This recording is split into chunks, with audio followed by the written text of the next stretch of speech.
നൂറ്റാണ്ടിൽ ഒരമ്മ മാത്രം പിറവി നൽകും കൺമണി, ആ പുണ്യ ജന്മമാണ് വെള്ളാപ്പള്ളി ശിന്താബാ ശിന്താബാ. നൂറ്റാണ്ടിൽ ഒരമ്മ മാത്രം പിറവി നൽകും കൺമണി, ആ പുണ്യ ജന്മമാണ് വെള്ളാപ്പള്ളി ശിന്താബാ ശിന്താബാ. ഈ ലീഗുകാരന്മാരുടെ ഒരു കാര്യം ആലോചിക്കുമ്പോ ചിരി ചിരി ചിരി അള്ളാണല്ലോ എനിക്ക് ചിരി ചിരി ചിരി ചിരി ഊപ്പാട് വരെയോട് ആലോചിച്ച് ചോദിക്കാണ്. ഇവന്മാരുടെ ഒരു ഗതികേടെന്ന് ആലോചിച്ച് ചോദിക്കും. ലോകത്ത് അള്ളാഹു താല ഈ ഭൂമി മലയാളത്തിൽ ആദം നബി അലൈഹിസ്സലാമിനെ സൃഷ്ടിച്ച അന്ന് മുതൽ ഈ 2026 ജൂൺ മാസം 2 തീയതി സൗദി ടൈം ഏതാണ്ട് 1:45 നാട്ടില് ഇന്ത്യൻ ടൈം 4:15 വരെ ഞാൻ പറയണം. ഇതുപോലെ ഗതികെട്ട ഒരു വർഗത്തെ അള്ളാഹ് സൃഷ്ടിച്ചിട്ടില്ല. അള്ളാഹല്ല, ഞാൻ തമാശ പറയുന്നതല്ല. ഇത്രയ്ക്ക് പണ്ടന്മാര്, ഇത്രയ്ക്ക് ഗതികെട്ടവന്മാര് വേറെ ഇല്ല.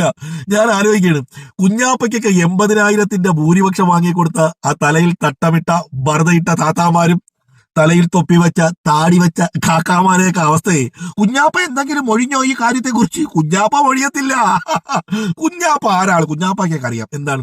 എന്തൊക്കെ കാണിച്ചാലും ഏണിയുടെ ചിഹ്നം കണ്ടു കഴിഞ്ഞാൽ കുത്താൻ തലച്ചോറില്ലാത്ത കുറെ വർഗ്ഗങ്ങളാണ് ഇവരെന്ന്. ഈ കുഞ്ഞാപ്പയ്ക്ക് 80,000 ഭൂരിപക്ഷം കൊടുത്തില്ലേ? ഇവരെ കുറിച്ച് 1400 വർഷം മുമ്പ് തന്നെ അള്ളാഹിന്റെ ഖുർആനിൽ പറഞ്ഞിട്ടുണ്ട്.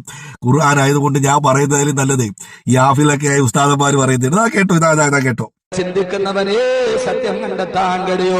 ചിന്തിക്കുന്നവനെ ഈ ലോകത്ത് അല്ലാഹനെ കണ്ടെത്താൻ കഴിയൂ.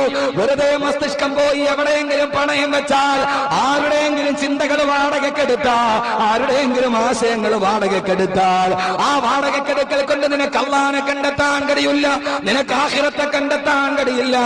ചിന്തിക്കാൻ നിനക്ക് കഴിയണം.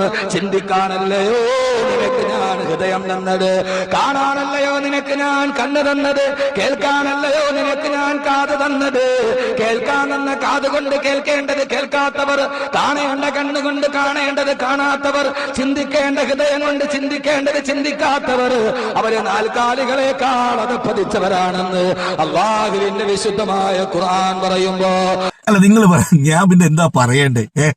BJP അല്ല CPM ആണ് നമ്മുടെ ശത്രു എന്ന് പറഞ്ഞ കുഞ്ഞാപ്പ പാർലമെന്റിൽ വോട്ടെടുക്കാൻ വേണ്ടിയിട്ട് ബിരിയാണി ചെമ്പിന്റെ മറഞ്ഞിരുന്ന കുഞ്ഞാപ്പായ്ക്ക് 80,000 ഭൂരിപക്ഷം കൊടുക്കണമെങ്കിൽ ഈ വറ്റകളെ കുറിച്ച് പിന്നെ ഞാൻ വേറെ എന്താ പറയണ്ടേ?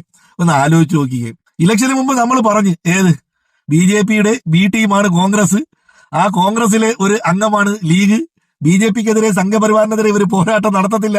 ആലോചിച്ചും കണ്ടുവെക്കെ. പിന്നെ ഈ ജനാധിപത്യപരമായിട്ടല്ല കോൺഗ്രസ് അധികാരത്തിൽ വന്നതെങ്കിലും ഈ 80,000 ഭൂരിപക്ഷം പറഞ്ഞു നടക്കുന്ന ലീഗുകാരെ കുറിച്ചാണ് പറയുന്നത്. പറഞ്ഞു മനസ്സിലായില്ലേ? ഈ ലീഗുകാർക്ക് എവിടെയെങ്കിലും സംഘപരിവാറിനെതിരെ പോരാട്ടം നടത്തിയ ഒരു ചരിത്രമുണ്ടോ? ഇല്ല. നാഗ്പൂരിൽ ഒരുമിച്ച് ഭരിച്ചുള്ള ചരിത്രമാണുള്ളത്. കേരളത്തിൽ നാരങ്ങാ വെള്ളം കലക്കി കൊടുത്തിട്ടുള്ള ചരിത്രമാണുള്ളത്. ഇന്ന് വരെ ഒരു ലീഗുകാരനും സംഘപരിവാറിന്റെ മുമ്പിൽ നെഞ്ചു വിരിച്ച് നിന്നിട്ടില്ല. അപ്പൊ ചോദിക്കും കോൺഗ്രസ്സുകാരൊന്നും. കോൺഗ്രസ്സുകാർ നിന്നിട്ടില്ല. സംഘപരിവാറിന്റെ മുമ്പിൽ നെഞ്ചു വിരിച്ച് നിന്നിട്ടുള്ളത് ആരാ? സഖാക്കളാണ്, ഇടതുപക്ഷമാണ്, കമ്മ്യൂണിസ്റ്റ് പാർട്ടിയാണ്. അത് ചിന്തിക്കാനുള്ള തലച്ചോറില്ലാത്തവരെ കുറിച്ചാണ് അള്ളാന്റെ ഖുർആനിൽ പറഞ്ഞത്, നിങ്ങൾ 4 മൃഗങ്ങളെക്കാൾ അത് പതിച്ചവരാണെന്ന്. പണ്ടൊക്കെ ലോകത്ത് മുസ്ലിം സഹോദരങ്ങൾ ആക്രമിക്കപ്പെടുമ്പോൾ നമ്മൾ പറയുമായിരുന്നു അത് ഇന്ത്യക്ക് പുറത്തല്ലേ എന്ന്.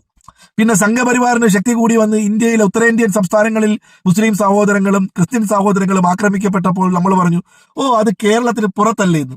ഇപ്പോൾ അതാ കേരളത്തിനകത്തോട്ടും എത്തിക്കഴിഞ്ഞു. ഞാൻ പിന്നെ വേറൊരു കാര്യമുണ്ട്. കേരളത്തിലെ ന്യൂനപക്ഷങ്ങളെ സംഘപരിവാർ ആക്രമിക്കാൻ വന്നാൽ അതിന്റെ മുമ്പിൽ പ്രതിരോധ കോട്ട കെട്ടി ആരുണ്ടാവും? ഇടതുപക്ഷവും സഖാക്കളും കമ്മ്യൂണിസ്റ്റ് പാർട്ടിയുണ്ട്. പക്ഷേ എനിക്ക് ഇടതുപക്ഷത്തോട് പറയാറുള്ളത്, ഈ മലപ്പുറമാണല്ലോ ഈ സംഘപരിവാറിന്റെ പ്രധാന അജണ്ട. മലപ്പുറത്തെ കുറിച്ചാണല്ലോ അവർ പറയുന്നത്. ഈ മലപ്പുറത്ത് പറയാൻ കാരണം എന്താ? പാണക്കാടന്മാര് നേതൃത്വം കൊടുക്കുന്ന ഈ തലച്ചോറില്ലാത്ത ഏറ്റവും കൂടുതലുള്ളത് അവിടെയാണ്. അപ്പോ ഈ മലപ്പുറത്ത് സംഘപരിവാർ കയറി നിരങ്ങുമ്പോൾ നമ്മൾ ഗാലറിയിൽ ഇരുന്ന് കളി കണ്ടാൽ മതി. പക്ഷേ യഥാർത്ഥ വിശ്വാസി ഏണി മതക്കാരെ ഒഴിച്ച്, അതായത് ഈ പാണക്കാടന്മാരുടെ സ്വർഗത്തിൽ പോകാൻ കാത്തിരിക്കുന്ന ഏണി മതം ഉണ്ടല്ലോ, അതിൽ വിശ്വസിക്കുന്നവര് അവരുമായിട്ടായിക്കോട്ടെ. അതല്ലാതെ ന്യൂനപക്ഷങ്ങളെ ഉപദ്രവിക്കുമ്പോൾ മാത്രം നമ്മൾ ഇടപെട്ടാൽ മതി. മനസ്സിലാവുന്നുണ്ടല്ലോ. അല്ലാണല്ലോ ഞാൻ ഈ ഞാൻ പിന്നെ വെള്ളാപ്പള്ളി സാർ, നിങ്ങൾ കിടുവാണ് കേട്ടോ. നിങ്ങൾ മലപ്പുറത്തെ കുറിച്ച് ഇനിയും പറയണം. കാരണം നിങ്ങൾ ഒരിക്കലും കേരളത്തിലെ മുസ്ലിം സമുദായത്തെ കുറിച്ചല്ല പറഞ്ഞതെന്ന് വിശ്വസിക്കുന്ന ഒരാളാണ് ഞാൻ. അതുകൊണ്ടാണ് നിങ്ങൾ പലപ്പോഴും അത് പറഞ്ഞപ്പോൾ ഞാൻ അതിനെതിരെ പ്രതികരിക്കാത്തത്. സാർ, നിങ്ങൾ മലപ്പുറത്തെ ഈ ഏണി മതക്കാരെ കുറിച്ച് സാർ ഇനിയും പറയും. നിങ്ങൾ പറയുന്നത് കറക്റ്റ് ആണ് കേട്ടോ. സത്യം പറഞ്ഞ തലച്ചോറില്ല അവറ്റകൾക്ക്. നിങ്ങൾ ഇനിയും പറയണം. പക്ഷെ മുസ്ലിം സമുദായത്തെ നിങ്ങൾ പറയില്ല എന്ന് 100% ഉറപ്പുള്ള ഒരാളാണ്. മലപ്പുറത്തെ മുസ്ലിം സമുദായത്തെ കുറിച്ച് നിങ്ങൾ പറയില്ല. കേരളത്തിലെയും ഇന്ത്യയിലെയും ലോകത്തെയും മുസ്ലിം സമുദായത്തെക്കുറിച്ച് നിങ്ങൾ വെള്ളാപ്പള്ളി സാർ നിങ്ങൾ പറയില്ല.